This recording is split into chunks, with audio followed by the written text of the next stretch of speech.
跟住落嚟會由體育記者賴道鄭用微波爐實地現場轉播第38屆曼谷體育館舉行嘅亞洲電視運動會簡稱亞運會嘅現場過程。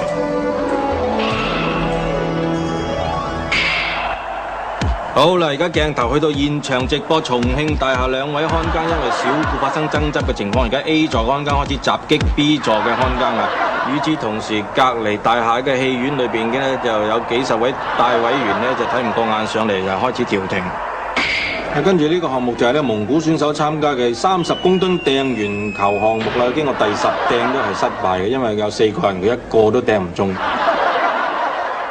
而家到咗短跑項目嘅末段啦，由於4位選手都同時肚屙，而廁所只得一個，所以爭持就非常之咁激烈嘅。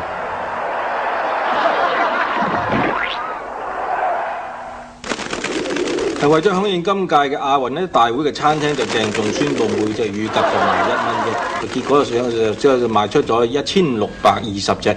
同時咧，場館而家正舉行咗一種就係1公噸嘅舉坑渠蓋嘅比賽嘅。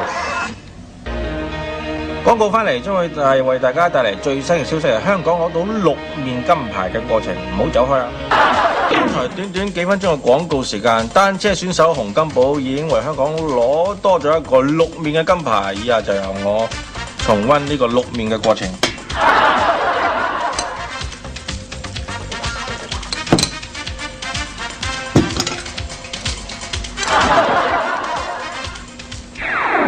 今次亞運選手村嘅廁所設計非常之特別嘅，係有2個環一齊沖先至沖到嘅，所以場邊觀眾非常緊張。如果呢位選手沖唔到嘅話呢，就整個奧運村呢就將會非常之臭噶啦。嗱，觀眾鼓掌為呢位運動員吶喊啦。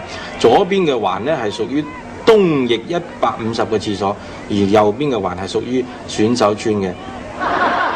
而家睇到呢位選手，留意下盡全力。冇錯，為咗呢個廁所盡力。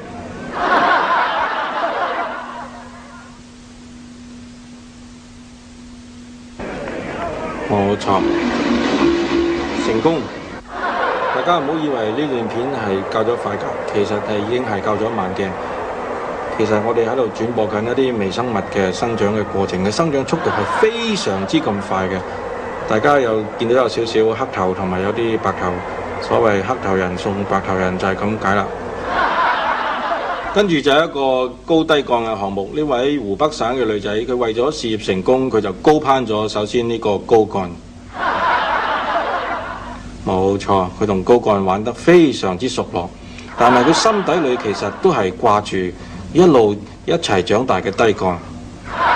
冇錯，但係低槓就唔俾佢，佢終於就翻返去揾高槓。高槓終於揈甩咗佢，佢就企咗喺度啦。本屆亞運已經圓滿閉幕，而本台亦都特別將所有過程製成一本翻版嘅 VCD， 而家喺電視已經播緊。